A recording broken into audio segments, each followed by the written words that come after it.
Well, joining me now with more is former ambassador in Washington and expert on United States-Israel relations and the Middle East, Yoram Ettinger. Yoram, thank you so much for being with us. Thank you. Now, Ambassador, will a Biden administration have the same approach to Obama's with respect to the Middle East? Well, it could go even towards a more radical policy, at least based on the advisors surrounding Vice President Biden. And one reminder is that both Biden and his advisors warned that the recognition of Jerusalem as capital of Israel would be a blow to the peace process.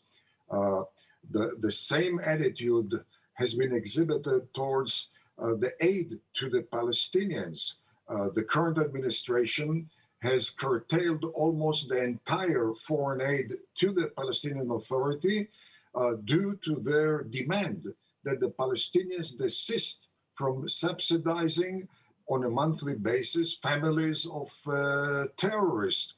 The Biden policy has been to renew the foreign aid to the Palestinian Authority, irrespective of the monthly allowances to families of terrorists.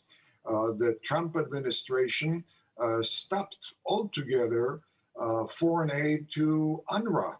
And the reason has been that the U.S. does not wish to subsidize a UN agency which perpetuates rather than solves refugee problem, and an agency, UNRWA, which underlines or finances hate education. The advisors of Vice President Biden have stated their interest to renew foreign aid to UNRWA. And certainly, the Biden worldview, the advisors around Biden do believe that the Palestinian issue is a core cause of the Arab-Israeli conflict, a crown jewel of Arab policymakers, a major cause of Middle East turbulence, none of which has anything to do with reality, but certainly should Vice President Biden win the election, I assume that we will see renewal of that policy, which yielded no progress towards peace. Beyond yielding, no results, do you think that change in policy might undo some of the arguably positive results of the Trump administration in the Middle East? Well, possibly the freezing of the current peace momentum. There are 4 or 5 additional Arab and Muslim countries in the Middle East, in North Africa, in the sub-Sahara part of Africa, which consider joining the peace process with Israel, but they await because they suspect that a Biden administration may not support such a move, while the threat to their own regime would be intensified.